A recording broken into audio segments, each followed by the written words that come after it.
Segala yang terjadi dalam hidupku ini, semua ada dalam rancanganmu. Lewati hari-hari, ku tahu tak sendiri. Ada Kau Tuhan yang selalu sertaku.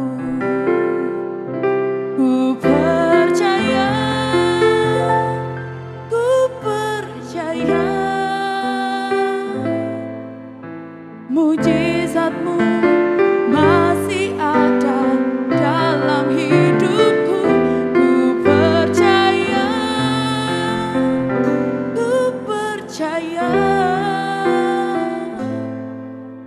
Tiada yang mustahil bagimu.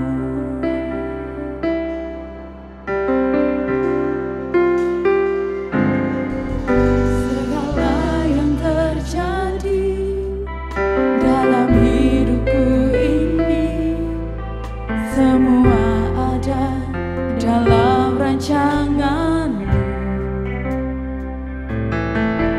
Lewati hari-hari, ku tahu tak sendiri. Ada Kau Tuhan yang selalu sertaku. Ku percaya, ku percaya.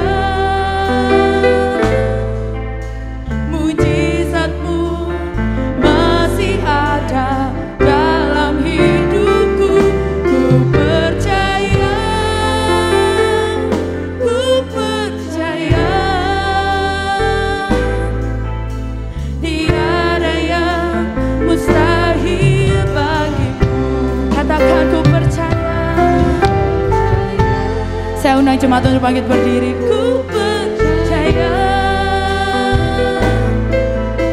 mujizat-Mu masih ada dalam hidupku. Ku percaya, ku percaya. Tiada yang mustahil bagimu.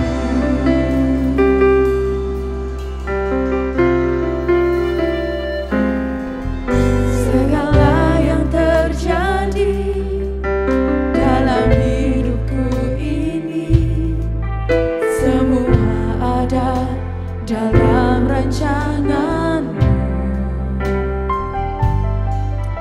Lewati hari-hari, ku tahu tak sendiri. Ada Kau Tuhan yang selalu kami percaya Tuhan. Ku percaya mujizat-Mu masih ada dalam hidupku. Ku percaya, ku percaya. Tiada yang mustahil.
kami bersyukur Tuhan buat pagi hari ini Tuhan. Kami bersyukur Tuhan buat lawatan-Mu buat setiap kami Tuhan. Kami bersyukur buat pengurapan-Mu buat setiap kami Tuhan pagi hari ini Tuhan. Kalau pagi hari ini kami boleh memuji, membesarkan nama-Mu Tuhan, itu semua karena anugerah-Mu Tuhan. Dan kami bersyukur Tuhan buat waktu yang indah ini Tuhan. Bapak saat ini Tuhan, kami mau duduk diam Tuhan. Kami mau sama-sama Tuhan belajar kebenaran firman-Mu Tuhan. Berbicaralah buat setiap hati kami Tuhan. Pribadi lepas pribadi Tuhan. Karena kami percaya Tuhan, Kau tidak akan melewatkan satu pun di antara kami Tuhan hari ini Tuhan. Ada sesuatu yang ingin Kau sampaikan buat kami Tuhan. Ada sesuatu kerinduan dari hati-Mu yang ingin Kau berikan buat kami Tuhan. Dan kami mau membuka tanah hati kami seluas-luasnya Tuhan. Untuk benih firman-Mu itu ditaburkan di hati kami Bapak. Terima kasih Bapak, kami bersyukur Tuhan. Kami siap Tuhan menerima kebenaran firman-Mu. Biarlah waktu ke depan ini Tuhan kami persembahkan hanya untuk-Mu Tuhan. Kami mau memberikan konsentrasi kami, hati kami, untuk-Mu Tuhan. Terima kasih Bapa. Di dalam nama Tuhan Yesus Kristus kami berdoa. Haleluya. Amin. Silakan duduk Bapak Ibu. Shalom. Luar biasa pagi ini kita sudah memuji Tuhan, memuliakan nama Tuhan. Dan hari ini Bapak Ibu kita akan meneruskan pembelajaran kita tentang 31 raja-raja. Yaitu ketika ini adalah kisah ketika bangsa Israel masuk ke tanah perjanjian. Mereka mengalahkan 31 raja-raja kecil. Dan hari ini kita sampai di raja yang ke-10 dan ke-11. Mari kita buka terlebih dahulu di Yosua 12 ayat 13b sampai 14a. Yosua 12 ayat 13b sampai 14a. Raja negeri Geder 1, raja negeri Horma 1. Jadi hari ini kita akan belajar tentang Raja Negeri Geder dan Raja Negeri Horma. Bapak Ibu Saudara sekalian yang dikasihi Tuhan, perjalanan bangsa Israel di padang gurun itu mengajarkan tentang arti kesetaraan. Di mana semua orang waktu itu ya, waktu di padang gurun, itu satu bangsa itu dalam keadaan yang hampir sama. Jadi maksudnya gini, di padang gurun tidak ada perbedaan yang mencolok antara orang yang kaya dan orang yang miskin, ya kan? Antara orang yang mungkin kuat dan orang yang lemah, itu tidak ada perbedaan yang mencolok. Dalam artian mereka memiliki nasib yang sama, mereka sama-sama berjalan di padang gurun. Mereka sama-sama mengikuti tiang awan dan tiang apinya Tuhan. Mereka sama-sama makan dari mana yang dikirim oleh Tuhan dari langit. Jadi mereka itu semuanya tuh memiliki kesetaraan ketika mereka ada di padang gurun.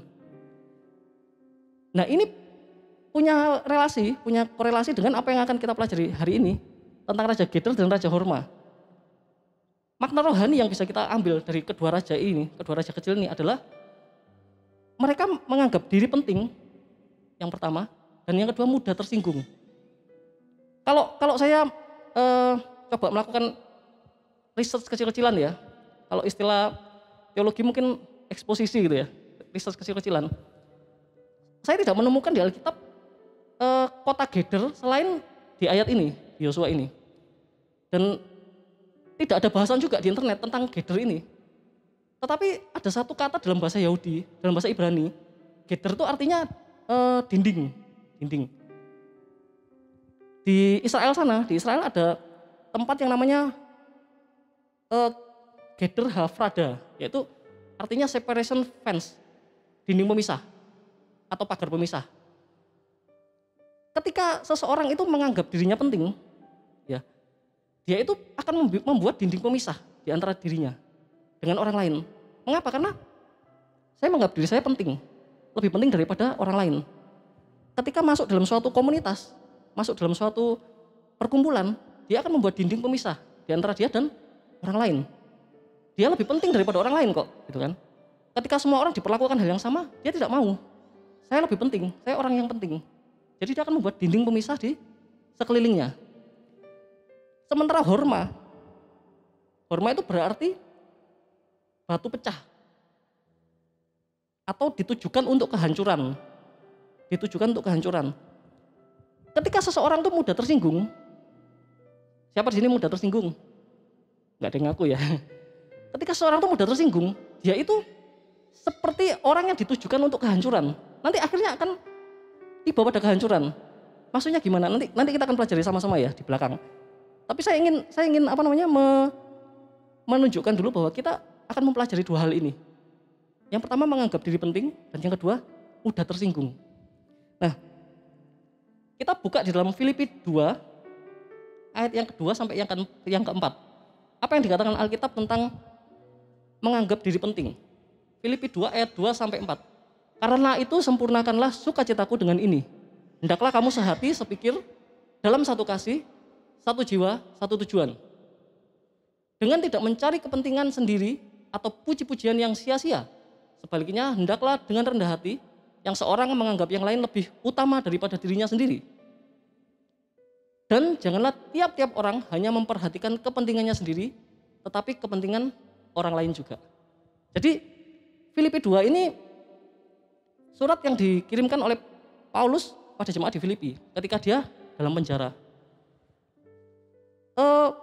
Satu pesan yang disampaikan oleh Paulus jelas sekali di sini. Jangan mencari kepentingan sendiri.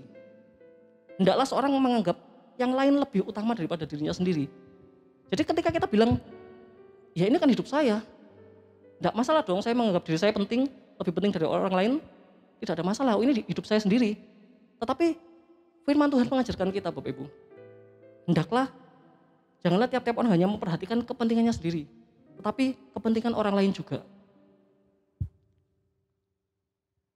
Ada korelasi atau hubungan antara menganggap diri penting dan mudah tersinggung.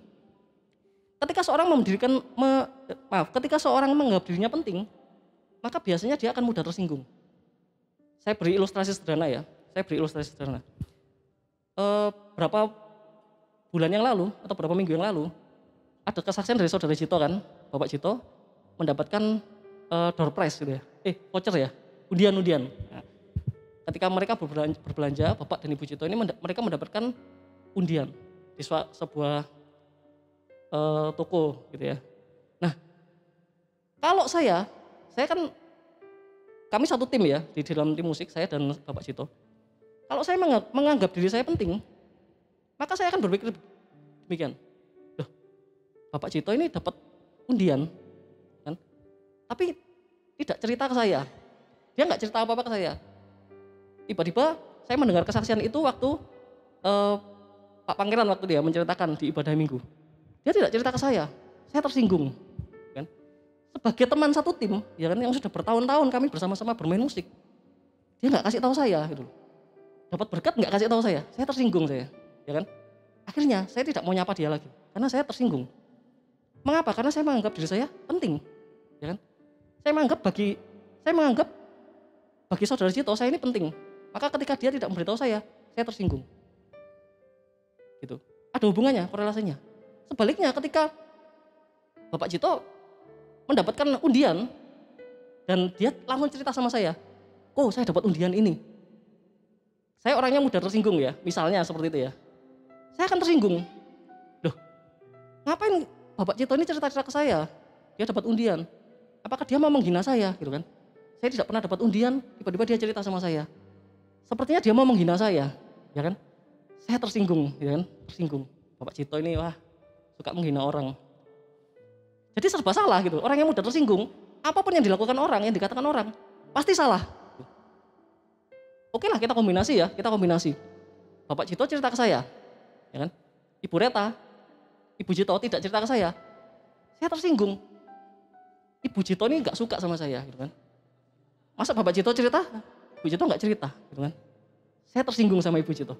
Jadi apapun yang terjadi ketika kita mudah tersinggung, coba kita koreksi diri kita ya, apakah kita selama ini jadi orang-orang yang mudah tersinggung? Ketika kita jadi orang yang mudah tersinggung, apapun yang dilakukan orang, apapun yang dikatakan orang, kita tersinggung gitu. Mungkin ketika kita berada di depan rumah gitu ya, di depan halaman rumah, di jalan di depan rumah, lagi ngomong-ngomong sama tetangga, tiba-tiba ada tetangga yang lain datang naik sepeda motor. Kita berada di tengah-tengah jalan dan kita diklakson, tit.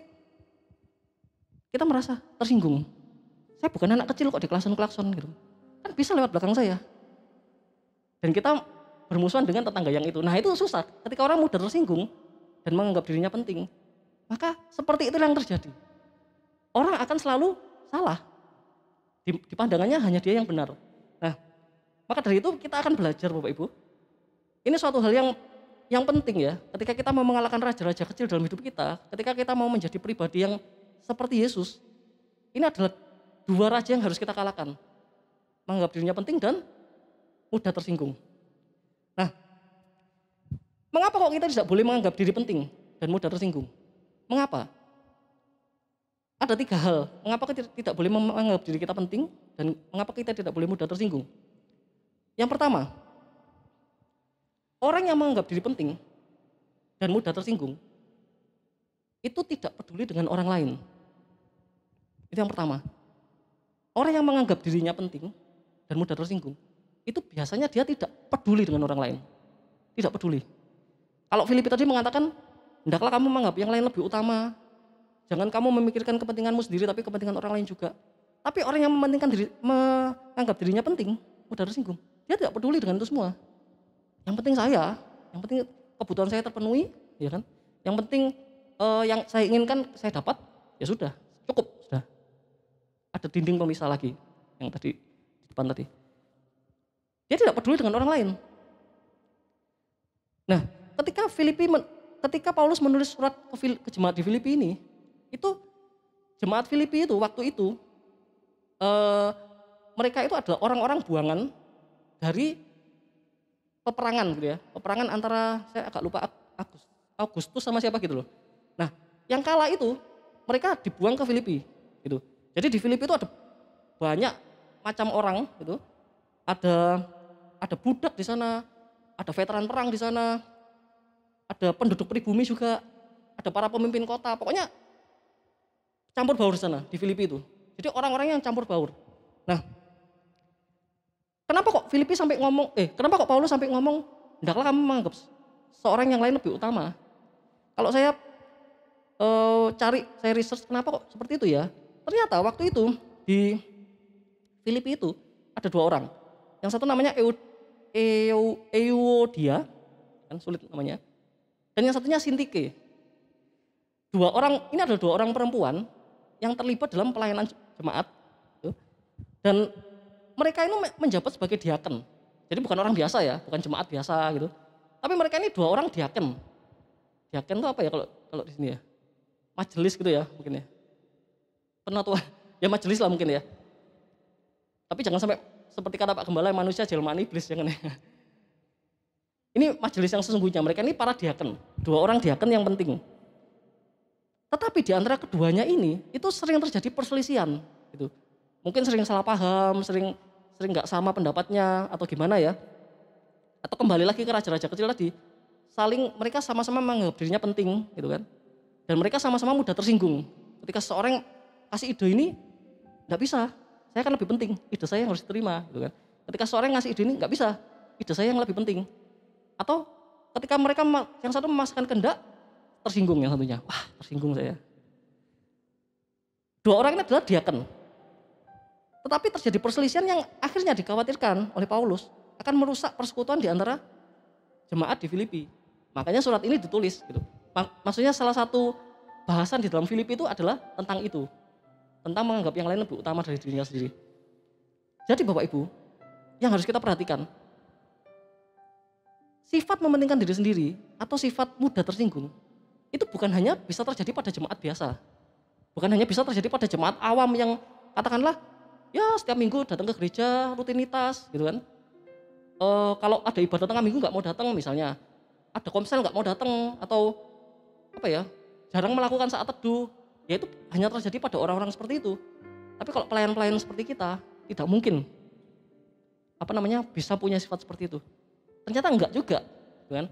Kalau kita lihat di kisahnya Euodia dan Sintike ini, mereka pun bisa mengalami itu gitu loh. Terjadi perselisihan sampai Paulus menulis surat yang seperti itu. Dan memang ini terjadi Bapak Ibu dalam kehidupan real ini terjadi. Semoga di sini ada yang merasa gitu ya. Banyak orang-orang yang contoh yang paling sederhana aja ya. Banyak orang-orang yang tidak mau antri, ya kan? Itu contoh yang simpel.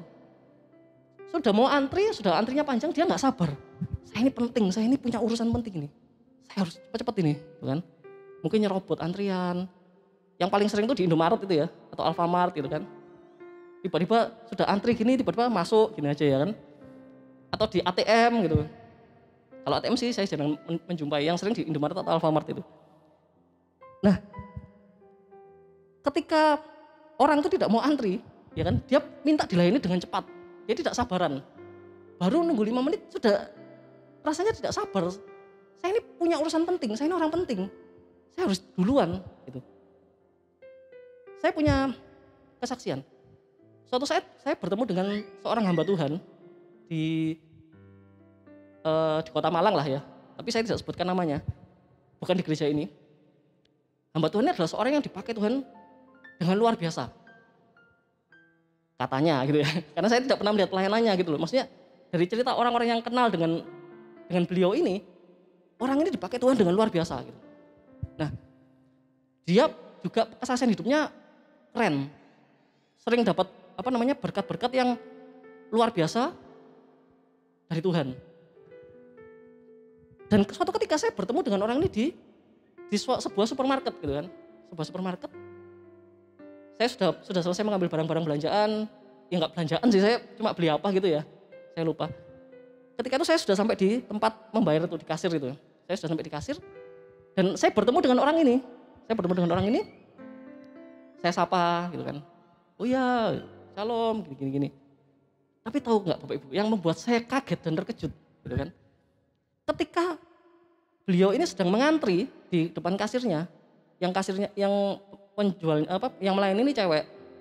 Sepertinya yang melayani ini agak bahasanya itu lemot gitu loh, lambat gitu ya dalam melayani. Jadi nggak dilayani. Dan tahu nggak, orang ini yang sempat saya kagumi sebetulnya ya, dia itu marah-marah. Gitu. Loh Mbak, ayo Mbak cepetan Mbak, kok lama banget sih? Gitu. Saya ini buru-buru cepet Mbak. Dan orangnya tuh hanya bisa diam, bukan diam sih, hanya bisa menjawab, ya sebentar ya gitu. Ayo cepetan, dia marah-marah. Akhirnya setelah beberapa menit berlalu dan belum dilayani juga, wes nggak jadi, dia pergi begitu saja. Bahkan saya tidak dipamiti, mungkin sudah lupa ya, kalau tadi nyapa saya gitu. Ya udah. Tapi ya beruntung bagi saya karena antrian saya berkurang kan jadinya kan, jadi saya maju. Tapi itu terjadi Bapak Ibu. Orang-orang yang berkata bahwa dia pelayan Tuhan, berkata bahwa dia rajin melayani, itu ternyata bisa loh punya hal yang seperti itu. Punya sifat yang seperti itu. Dan saya harap di tempat ini tidak ada ya. Tidak ada yang seperti itu. Semuanya orang-orang yang mengutamakan orang lain.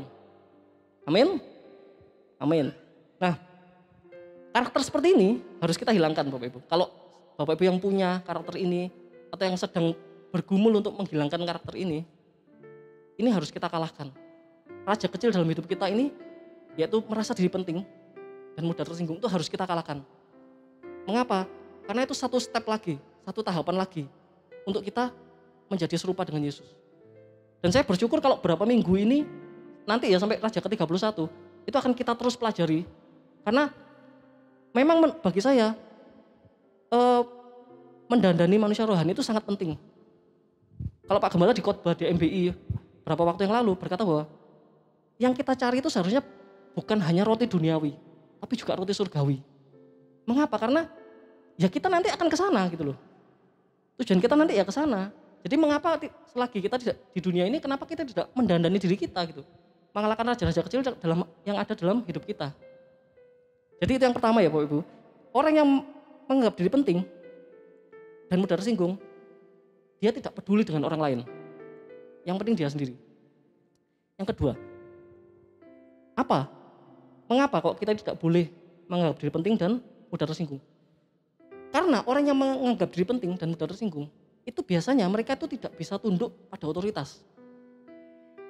Tidak bisa tunduk pada otoritas. Kita buka di Amsal 12 ayat yang pertama. Amsal 12 ayat yang ke-1. Siapa mencintai didikan, mencintai pengetahuan. Tetapi siapa membenci teguran adalah dungu. Dungu itu bodoh ya, dungu. Dan ini firman Tuhan yang berkata, siapa membenci teguran adalah dungu. Tetapi orang yang mementingkan diri sendiri, maksudnya menganggap dirinya penting, dan mudah tersinggung, itu dia membenci teguran, ya kan? Membenci teguran. Pemimpin bisa ada itu karena Tuhan menghendaki. Bapak Ibu percaya itu? Pemimpin apapun ya, pemimpin gereja seperti Pak Gembala, pemimpin DMBI, pemimpin youth, pemimpin teens, KFC dan seterusnya. Bahkan pemimpin di tempat kita bekerja mungkin, pemimpin rumah tangga kita, ya. Buat yang ibu-ibu, yang bapak-bapak maksudnya, buat yang ibu-ibu, bapak-bapaknya itu adalah karena kehendak Tuhan gitu loh. Pemimpin itu ada karena Tuhan menghendaki. Ada orang yang cakep memimpin gitu kan. Oh kalau dia sudah memimpin tuh pasti semuanya jalan. Bagus sekali dia dalam memimpin, mengorganisasi. Tapi dia tidak pernah punya kesempatan untuk diangkat jadi pemimpin. Ada yang seperti itu. Ada orang-orang yang biasa aja gitu kan. Dalam memimpin mungkin ada keputusan kecil, ayo kita rapat gitu kan. Ada keputusan besar, ayo kita rapat. Ada event, ayo kita rapat gitu kan. Mau melakukan pengeluaran, ayo kita rapat. Ada yang seperti itu, biasa aja, dia nggak terlalu bisa memimpin. Tapi Tuhan bisa taruh dia di posisi yang tinggi. Jadi seorang yang bisa jadi pemimpin itu karena Tuhan menghendaki. Kalau Tuhan nggak menghendaki, sekeras apapun orang berusaha tidak akan bisa. Nah, orang yang menganggap dirinya penting dan mudah tersinggung, itu dia tidak akan bisa menghormati otoritas pemimpin. Saya kasih contoh begini. Saya kasih contoh di tim musik lagi ya, karena saya berkutat di tim musik gitu ya. Suatu saat, ini misalnya ya, suatu saat Pak Gembala datang ke tim musik gitu kan, dan menegur semua tim musik. Ibadah hari ini kacau. Bukan hari ini loh ya, ini contoh ya, bukan hari ini maksudnya, hari ini bagus. Ini misalnya sesuatu kesempatan gitu ya. Pak Gembala datang, ibadah hari ini kacau, gitu kan. Pemain keyboard, kamu ngapain aja, gitu kan. Kok kuncimu fals semua, gitu kan. Melodimu fals. Pemain gitar juga, kalian ini duet fals, gitu kan. Keyboard sama gitar sama-sama falsnya, melodinya. Apalagi bassnya, waduh, salah kunci terus. Gitu kan. Kalian harus berlatih dengan keras, sekeras tenaga, biar kalian bisa bagus. Kalian ini jelek sekali tim musik ini, misalnya gitu. Nah, pemain keyboard, pemain bass sama pemain gitar ditegur seperti itu, tersinggung.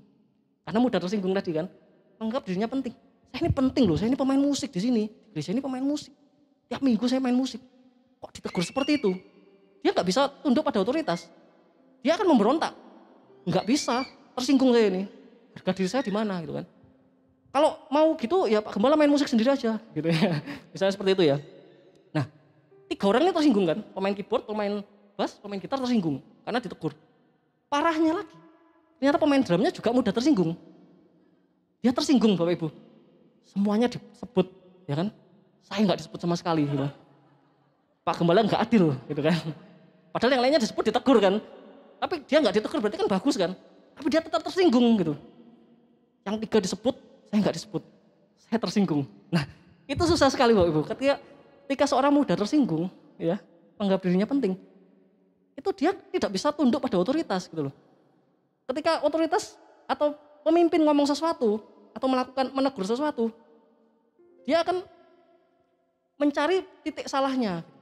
Di mana titik salahnya teguran ini ya? Kayaknya enggak deh. Padahal benar, itu teguran yang benar gitu kan. Memang harus meningkatkan permainan musik misalnya seperti itu. Tapi karena dia mudah tersinggung, enggak dilihat itunya. Tapi Pak Gembala enggak suka sama saya tersinggung saya. Lebih parahnya mungkin saya berhenti dari pelayanan, gitu kan. Saya keluar dari gereja ini. Nah itu parahnya di situ. Hanya karena apa? Tersinggung dan menganggap diri penting. Apalagi biasanya itu terjadi ketika kita merasa setingkat dengan pemimpin kita misalnya. Misalnya yang dikategorial katakan ya. Yang dikategorial. Kalau dengan Pak Gembala enggak lah ya. Tapi yang dikategorial. Kita merasa setingkat dengan pemimpin kita.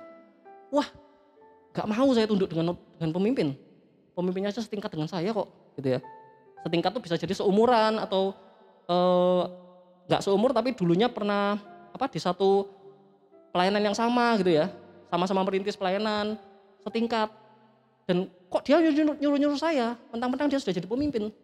Ya saya nggak mau, seperti itu. Atau mungkin merasa lebih senior, patut dihormati, ya kan? Merasa sudah di organisasi itu lebih lama, di komunitas itu lebih lama. Tiba-tiba ada orang baru datang, 1 tahun, 2 tahun, 3 tahun, jadi ketua misalnya, atau jadi pemimpin. Nggak mau saya menghormati dia, saya lebih penting, saya lebih senior. Nah itu makanya senioritas itu hal yang cukup berbahaya. Bagus, sangat bagus ketika senioritas kita gunakan untuk membagikan pengalaman kita, untuk membuat kemajuan. Tetapi akan sangat buruk ketika senioritas kita gunakan untuk menantang otoritas. Jadi itu yang kedua Bapak Ibu. Ibrani 13 berkata, taatilah pemimpin-pemimpinmu dan tunduklah kepada mereka. Taatilah pemimpin-pemimpinmu dan tunduklah kepada mereka. Jadi meskipun pemimpin kita saat ini, di bidang apapun ya, bidang pelayanan di gereja ini, di bidang usaha, pekerjaan kita mungkin, di bidang apapun lah yang ada dalam hidup kita. Mungkin pemimpin kita itu lebih muda dari kita. Mungkin pemimpin kita lebih junior dari kita. Atau mungkin pemimpin kita tidak lebih cakap dari kita. Kita lebih pintar mengatur organisasi daripada pemimpin kita. Tapi firman Tuhan jelas, taatilah pemimpinmu dan tunduklah pada mereka. Ayo kita coba, mulai hari ini kita coba hilangkan sikap menganggap diri kita penting dan sikap mudah tersinggung. Dengan begitu kita bisa tunduk pada otoritas. Kita bisa menghormati pemimpin-pemimpin kita. Amin. Haleluya. Yang ketiga, mengapa kita tidak boleh menganggap diri penting dan mudah tersinggung? Karena orang-orang seperti ini tidak peka akan kehendak Tuhan. Orang yang menganggap dirinya penting, orang yang mudah tersinggung, itu umumnya mereka itu tidak peka akan kehendak Tuhan. Tidak peka akan kehendak Tuhan. Apa sih yang Tuhan inginkan dalam hidup kita? Ya jelas ya, hukum kasih yang utama ya, kasihlah Tuhan Allahmu, terus kasihlah sama manusia. Tetapi Tuhan juga ingin ketika kita ada di dunia ini, kita itu menjadi garam dan terang dunia. Tuhan tuh ingin kita tuh jadi jawaban buat orang-orang di sekeliling kita, buat orang yang membutuhkan. Tuhan tuh ingin kita jadi jawaban. Bukan bukan menutup diri sendiri, eksklusif. Tapi Tuhan tuh ingin kita tuh jadi garam buat mereka, menggarami mereka. Dunia ini menjadi terang buat dunia ini. Tapi karena kita menganggap diri paling penting, orang yang menganggap diri paling penting, dia tidak akan peka pada pergumulan orang lain. Mungkin orang di sekitarnya, di sebelahnya maksudnya, orang di sebelahnya lagi nangis-nangis, ya kan, lagi bergumul dengan masalahnya. Dan kita biasa aja, nggak peka gitu loh. Padahal Tuhan pengen, ayo kamu jadi saluran berkat buat orang ini. Tapi karena kita mementingkan diri sendiri, bukan mementingkan diri, menganggap diri penting. Karena mementingkan diri sendiri sudah kita bahas ya sebelumnya. Karena kita menganggap diri kita lebih penting dari dia, ya kita cuek aja. Meskipun dia nangis-nangis di sebelah kita, ya kita santai aja gitu kan. Kamu kok nangis kenapa sih? Habis ngupas bawang ya gitu. Malah kita bercanda seperti itu. Dia merasa bahwa masalahnya yang paling besar, masalah orang lain biasa aja. Makanya dia tidak akan peka pada kehendak Tuhan. Bukan lagi nyanyi suka-sukamu Tuhan, tapi suka-sukaku Tuhan. Suka-sukaku lah Tuhan, kok engkau nyuruh-nyuruh gitu loh.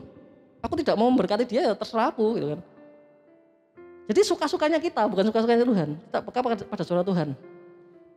Atau bisa juga, dia mendengar suara Tuhan, dan ya sudah, saya coba mau kasih orang ini. Dia memberkati orang itu. Karena dia merasa Tuhan suruh dia. Dia memberkati orang itu. Ternyata orang yang diberkati ini tidak mengucapkan terima kasih. Misalnya ya, ini ya contoh ya, tidak mengucapkan terima kasih. Saya dapat berkat dari Tuhan nih, kasih amplop. Nih. Oh ya, pergi. Orang yang mudah tersinggung, loh, lihat itu. Ngomong terima kasih aja enggak, gitu kan. Tersinggung gitu loh. Padahal ketika seseorang memberi harusnya ya, sesuatu yang sudah diberikan pada orang lain bukan haknya lagi kan, sudah diberikan kok. Ya sudah, kasih aja gitu loh.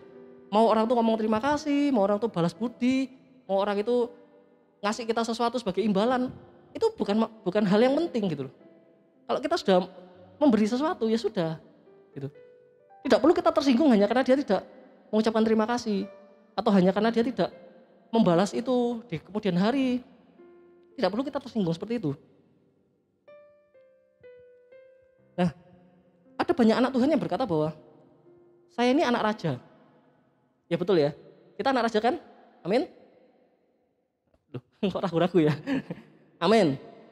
Saya anak raja, jadi saya ini orang yang penting. Gitu. Benarkah itu? Maksudnya saya yakin kita semua anak raja. Saya mengaminkan itu, tapi kalau kita berkata jadi saya ini orang yang penting, benarkah itu? Karena penting atau tidaknya kita Bapak Ibu. Itu orang lain yang menilai, bukan kita. Saya kasih contoh, misalnya, saya tanya ini pada Bapak Ibu ya, khususnya yang muda-muda. Menurut teman-teman yang muda-muda, aktor-aktor Korea tuh orang penting nggak? Nggak penting ya? Saya tanya yang muda-muda ya. Yang suka-suka K-pop, suka-suka apa? Drama Korea, drakor itu, ya kan? Nah, aktor Korea itu penting nggak? Nggak penting sih ya, nggak penting memang ya. Tapi kalau ada aktor Korea, katakanlah siapa ya? Lee Min Ho ya. Saya nggak hafal soalnya Lee Min Ho. Itu iklannya White Coffee ya kalau nggak salah ya. Dia datang ke Malang gitu kan. Datang ke Malang, bayangkan Lee Min Ho loh Bapak Ibu. Datang ke Malang. Kurang besar, berita kurang besar apa lagi? Lee Min Ho datang ke Malang. Saya yakin orang-orang pecinta drakor ya, penyuka drakor, misalnya dibuka kesempatan ya untuk publik boleh datang gratis gitu kan, bisa dapat kesempatan, dapat tanda tangan, bisa foto bersama. Saya yakin pasti banyak yang datang, penggemar-penggemar drakor itu, ya kan? Bahkan mungkin mereka rela meninggalkan pekerjaan mereka, izin ke bosnya, sakit bos gitu kan. Padahal menemui Lee Min Ho. Mungkin mereka bolos dari sekolahnya, meninggalkan tanggung jawabnya untuk apa? Menemui Lee Min Ho. Karena bagi mereka, ya kalau sekarang ngomongnya nggak penting sih karena nggak ketemu ya kan. Coba kalau ada gitu kan. Bagi mereka, Lee Min Ho ini seorang yang ya mungkin bukan penting lah, tapi mempengaruhi hidup mereka gitu loh. Menjadi role model buat mereka. Jadi ketika Lee Min Ho datang ke Malang, wah rame-rame sudah. Semua di broadcast gitu ya. Lee Min Ho ke Malang, Lee Min Ho ke Malang gitu. Sampai di Surabaya datang, Jakarta datang, semua datang wes, rame-rame. Malang jadi macet. Itu penting, tetapi misalnya Lee Min Ho ini tiba-tiba dia pergi ke sebuah pasar, katakanlah ke pasar Kebalen gitu ya, atau ya kan, atau pasar besar gitu kan. Lee Min Ho ini masuk ke sana, dan di sana itu cuman hanya ada penjual-penjual yang ibu-ibu yang tidak pernah melihat drakor gitu kan, tidak pernah melihat K-pop gitu kan, ibu-ibu penjual yang sederhana. Bahkan mereka mungkin seringkali tidak punya akses internet. Mereka tidak tahu hal-hal seperti itu. Dan Lee Min Ho lewat di depan mereka. Apakah mereka akan berteriak histeris? Tanda tangan, foto. Berteriak enggak? Saya yakin enggak lah. Yakin enggak. Mereka mungkin cuma batin dalam hati ya. Wah seandainya mantuku seperti itu gitu kan. Tinggi, putih, ya kan, ganteng. Mungkin cuma seperti itu, sebatas itu. Karena apa? Bagi mereka, bagi ibu-ibu ini, Lee Min Ho itu nggak penting gitu loh. Nggak penting. Sama kayak misalnya penggemar sepak bola misalnya. Neymar datang ke Malang gitu. Kelvin ya, Neymar Kelvin datang ke Malang.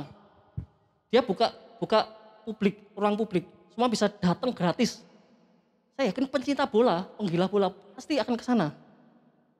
Untuk ketemu Neymar loh. Neymar itu salah satu pesepak bola dengan gaji yang termahal di dunia.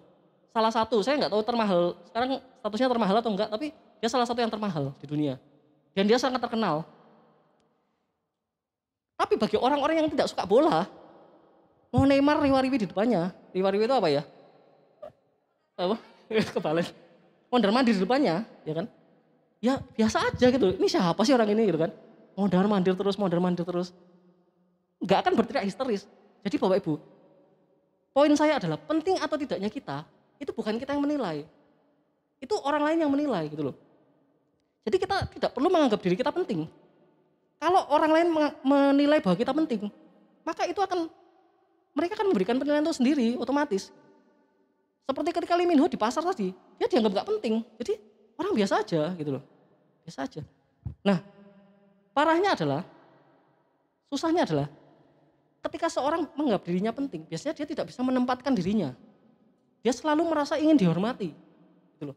Makanya kenapa banyak orang-orang yang, ya ini cerita yang, berita-berita yang cukup mengenaskan ya. Orang-orang yang duduk di pemerintahan, oknum itu ketika mereka ada di pesawat, mereka seenaknya sendiri. Mereka pengen dihormati, mereka menabrak aturan. Mengapa? Karena mereka menganggap dirinya penting. Jangan sampai kita seperti itu Bapak Ibu. Jangan sampai kita di komunitas-komunitas yang kita ikuti, di pekerjaan kita dimanapun, kita menganggap diri kita penting. Tapi orang lain nggak menganggap kita penting, masalahnya itu loh. Artinya sehingga akibatnya kita minta dihormati, kita minta dianggap oleh orang, tapi tidak ada yang melakukan itu dan kita mulai berkata, tidak ada yang suka sama saya, gitu kan. Saya ini dijauhi semua orang. Padahal masalahnya bukan itu. Masalahnya adalah kita sendiri yang menganggap diri kita penting dan mudah tersinggung. Nah, 3 hal yang kita pelajari pada pagi hari ini, mengapa kita tidak boleh mementingkan diri sendiri dan mengapa kita tidak boleh mudah tersinggung. Sambil saya undang WL Singer ya, boleh maju ke depan. Karena yang pertama, orang seperti ini tidak peduli dengan orang lain. Dia hanya peduli dengan dirinya sendiri. Yang kedua, orang seperti ini tidak tunduk pada otoritas. Dan yang ketiga, orang-orang seperti ini tidak peka akan kehendak Tuhan. Ketika Tuhan memberikan dia suatu tugas atau suatu hal untuk memberkati orang lain, dia tidak mau karena dia tidak peka. Bagi dia, dirinya sendiri yang paling penting. Nah, saya mau menutup dengan sebuah kesaksian ya Bapak Ibu.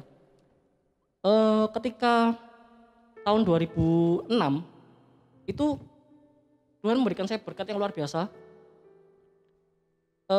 Tuhan mengizinkan saya untuk kantor saya mengirim saya training ke Amerika selama 7 bulan waktu itu. Dan itu anugerah yang luar biasa buat saya karena saya tidak mengeluarkan uang sama sekali.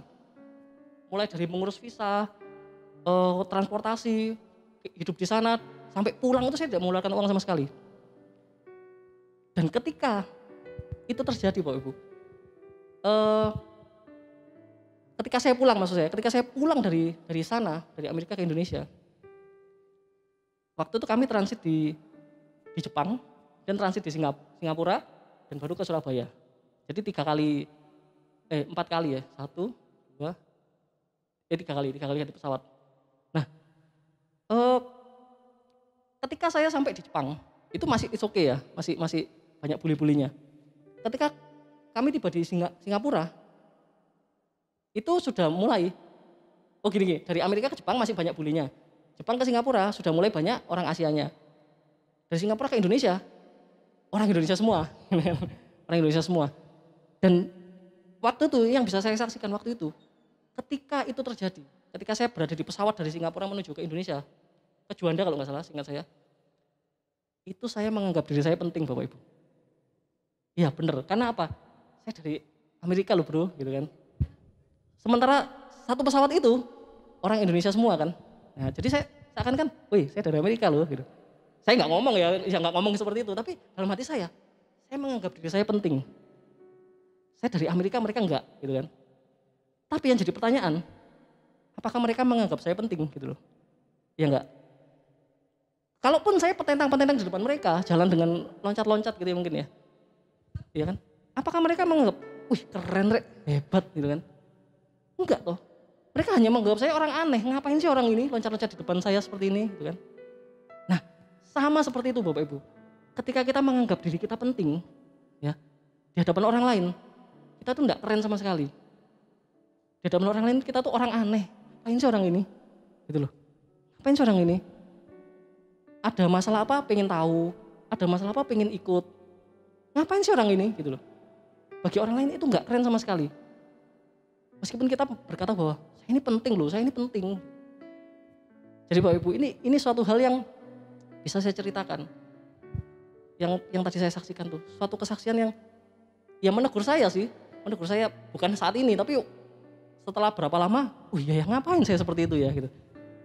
Bagi mereka saya orang biasa aja gitu kan, sama dengan penumpang yang lainnya. Nah, mari Bapak Ibu, saat ini kita ubah mindset kita. Ya, dari orang yang perlu diperhatikan menjadi orang yang memperhatikan. Amin. Dari orang yang perlu dibantu jadi orang yang membantu orang lain.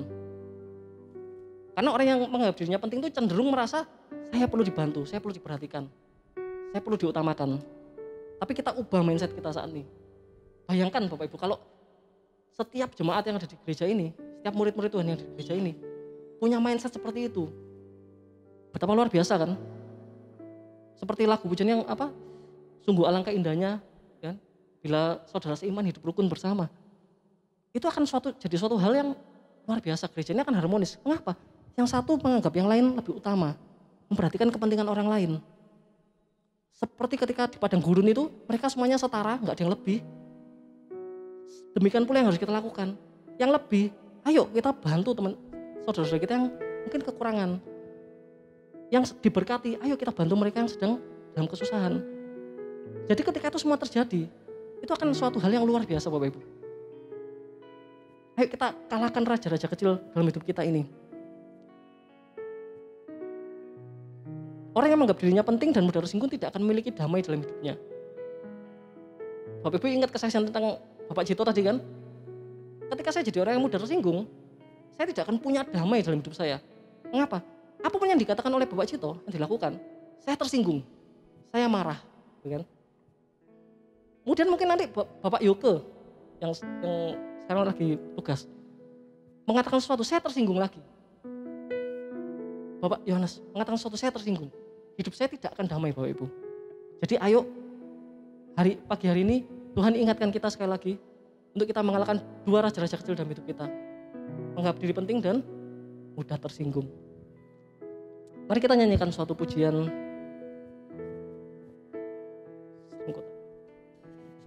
Ku tak mengerti jalan-jalan-Mu Tuhan, bagai di belantara yang gelap.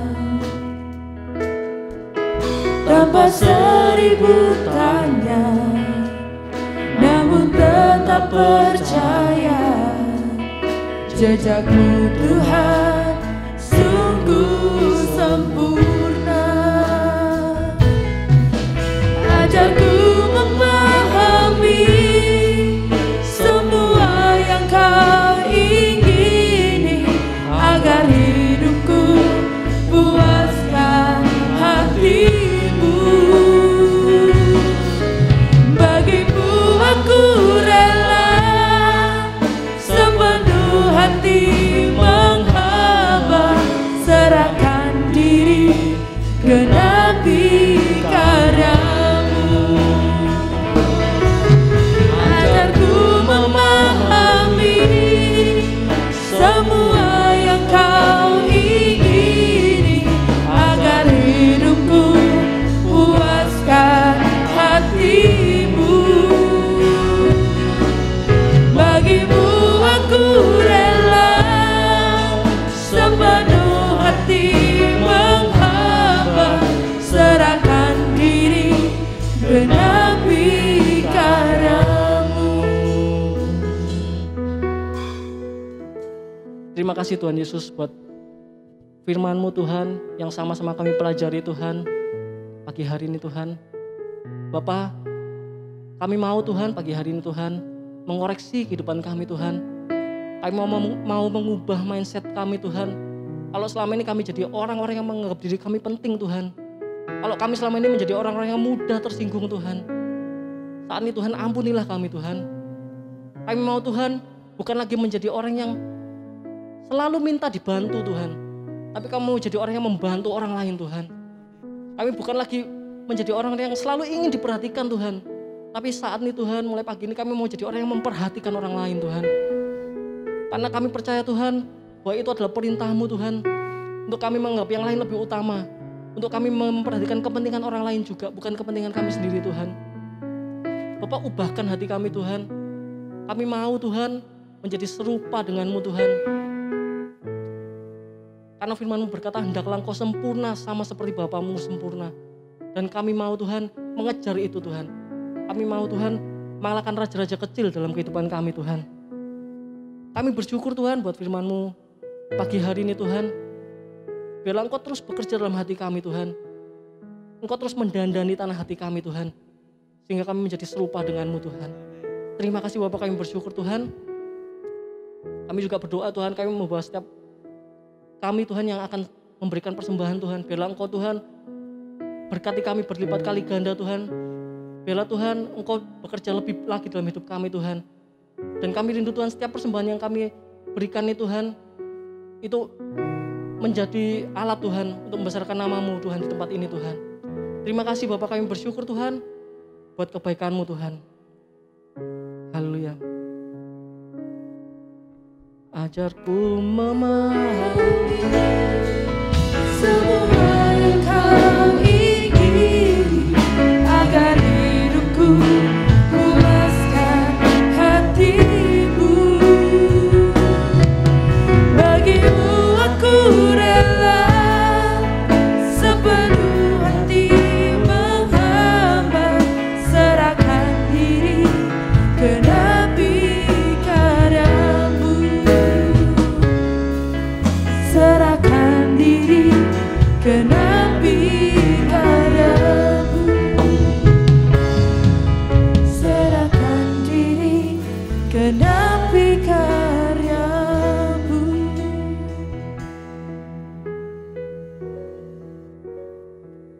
Baik, untuk persembahan nanti kita akan memberikan waktu bagi Bapak Ibu Jemaat memberikan persembahan saat ibadah selesai. Untuk persembahan di belakang di kotak yang berwarna coklat. Untuk persepuluhan kotak yang berwarna krem. Nanti dimohon untuk Bapak Ibu tetap menjaga jarak saat memberikan persembahan. Dan bagi Bapak Ibu yang mengikuti ibadah online pada pagi hari ini, yang rindu untuk memberikan persembahan bisa melalui nomor rekening gereja. Baik, kita akan doa syafaat. Saya undang jemaat untuk bangkit berdiri. Oh iya, ada beberapa jemaat baru yang pertama kali hadir, bisa bangkit berdiri. Bapak Doni bisa bangkit berdiri saja, berikan lambaian ke kanan kiri. Selamat datang, jika belum ada tempat beribadah kita mengundang untuk beribadah bersama kami di tempat ini. Baik, kita akan berdoa syafaat bersama. Saya undang jemaat untuk bangkit berdiri. Ku tinggikan Engkau Tuhan, melebihi segalanya, lebih dalam ku menyembah, dalam roh dan kebenaran ku tinggikan Engkau Tuhan, melebihi segalanya, lebih dalam ku menyembah, dalam roh dan kebenaran hamba-Nya.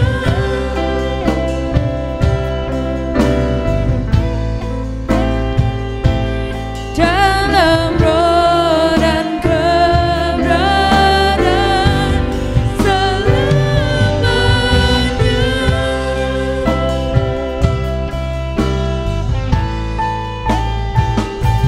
Dalam roh dan kebenaran selamanya. Yes Tuhan, terima kasih Tuhan.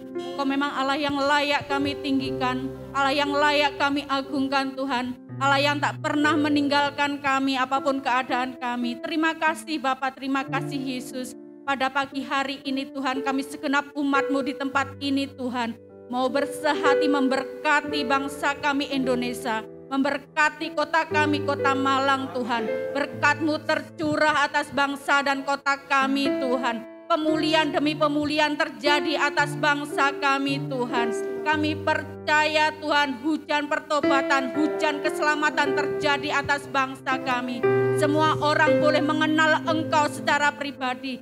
Semua orang boleh Tuhan menyembah Engkau Tuhan sebagai juru selamat bagi mereka Tuhan. Terima kasih Bapa, terima kasih Yesus. Kami percaya Engkau sudah memulihkan bangsa kami, keamanan bangsa kami. Kau sudah memulihkan kesehatan bangsa kami Tuhan. Semua boleh berlalu dari bangsa kami Tuhan. Pandemi yang ada boleh segera berlalu dan pulih kembali bangsa dan kota kami Tuhan.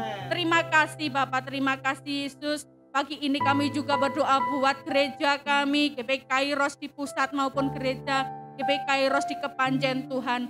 Kami percaya Engkau ada Tuhan di gereja kami Tuhan. Kami percaya Tuhan, Engkau Tuhan terus membawa gereja kami Tuhan sesuai dengan visi dan misi-Mu Tuhan atas gereja kami Tuhan. Kau juga memberkati Bapak Gembala Tuhan, Kau memberkati Bapak Pangeran juga sebagai Gembala di GBI Kairos Kepanjen Tuhan. Kau memberkati berlimpah-limpah Tuhan, kuasa-Mu, berkat-Mu Tuhan, urapan-Mu Tuhan nyata atas Bapak Gembala kami Tuhan. Terima kasih Bapak, terima kasih Yesus. Kami juga berdoa pada pagi hari ini buat seluruh jemaat-Mu Tuhan, baik yang datang di tempat ini ataupun yang sedang online Tuhan. Apapun yang menjadi pergumulan mereka Tuhan, lawat mereka pribadi, lepas pribadi Tuhan. Yang sakit Tuhan saat ini boleh menerima kesembuhan daripada Engkau Tuhan. Yang berbeban berat Tuhan boleh menerima kelegaan daripada Engkau. Kau bawa jemaat-Mu semakin hari semakin taat kepadamu Tuhan. Semakin hari semakin kuat di dalam Engkau Tuhan. Mengandalkan Engkau di dalam segala hal. Dan mereka boleh menjadi umat-umat pemenang. Bahkan lebih daripada pemenang. Hidup mereka boleh menjadi berkat bagi banyak orang. Dan boleh membawa Tuhan jiwa-jiwa datang kepadamu Tuhan. Terima kasih Bapak, terima kasih Yesus. Kami serahkan semua ke dalam tangan-Mu. Tiba saatnya kami menerima yang terbaik daripada Engkau. Mari Bapak Ibu kita angkat tangan kita bersama-sama. Tuhan menyeri wajahnya kepada Engkau. Amen. Dan beri Kau kasih karunia. Amen. Tuhan juga menghadap wajahnya kepada Engkau dan beri Kau damai sejahtera yang berlimpah-limpah. Sebab itu terimalah pada pagi hari ini berkat Allah Bapa menyertai memberkati keluargamu, memberkati suami, istri, anak-anakmu, kedua orang tuamu, bahkan kedua mertuamu, bahkan juga orang-orang yang tinggal dalam rumahmu. Sekarang terimalah berkat dalam pekerjaanmu, terimalah berkat dalam kesehatanmu, dan sekarang terimalah juga berkat dalam keluar masukmu oleh Tuhan. Dan apapun dijumpai tanganmu dibuatnya berhasil dan beruntung. Tiba saatnya juga kasih karunia dari Tuhan kita Yesus Kristus yang melampaui akal merintah dalam hati pikiranmu. Sehingga masa-masa sukar seperti ini engkau punya sukacita, engkau masih punya pengharapan, engkau masih kekuatan untuk bertahan. Dan terimalah juga tuntunan dari Roh Kudus yang menyertai saudara semuanya. Mulai pagi hari ini sampai merata Tuhan datang kali kedua. Mari yang percaya sama-sama katakan amin. Selamat pagi Bapak Ibu, Tuhan Yesus berkati.